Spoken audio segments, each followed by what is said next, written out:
this video, I'm going to demonstrate a model of the strategy gallery critique. If you're experiencing problems such as students not having a strong mental model of what good looks like, which makes peer assessment shallow, then this strategy might be a useful one. You might want to copy the strategy, or you might want to adapt it for your own context.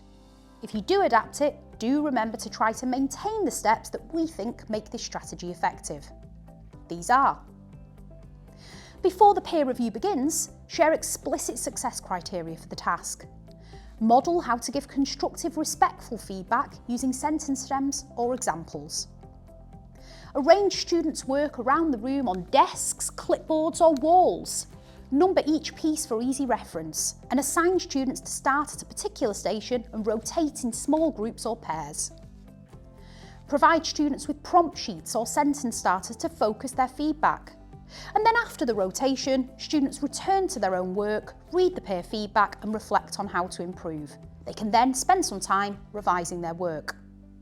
I'm now going to model what this might look like in a classroom. So students have written a persuasive paragraph arguing their opinion on whether school uniforms should be optional. Now they'll engage in peer critique to evaluate clarity, structure and the use of persuasive techniques. Okay, so before we begin our gallery critique, let's remind ourselves what we're looking for in a strong, persuasive paragraph. So our success criteria is a clear topic sentence, persuasive language and connectives, relevant evidence or examples, and a formal tone and punctuation. Remember, you'll be giving feedback to your classmates as if you were an editor. That feedback will be kind, specific and helpful.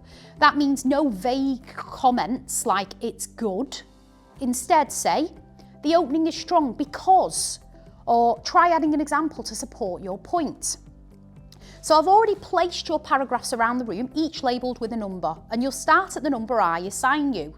In pairs, you'll read the work and leave feedback using the sticky notes provided.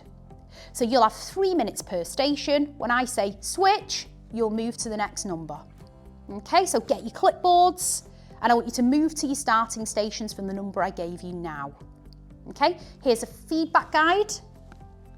Use those stems to structure your comments. And remember, the stems are "one thing I liked was," and "one suggestion to improve is." There's also an optional one as well. You could strengthen this by. Okay, so begin rotating, off you go, now. Okay, stay focused please, Josh. Remember to comment on both the content and the clarity. So think, did they use persuasive techniques effectively? Okay, 3 minutes is over, switch.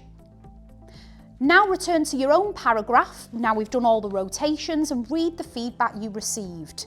I want you to highlight one piece of feedback you agree with and one you have a question about.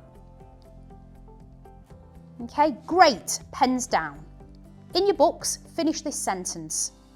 Based on the feedback I received, one improvement I will make is, and then we're going to have some time for you to redraft your paragraph with that change. Great work.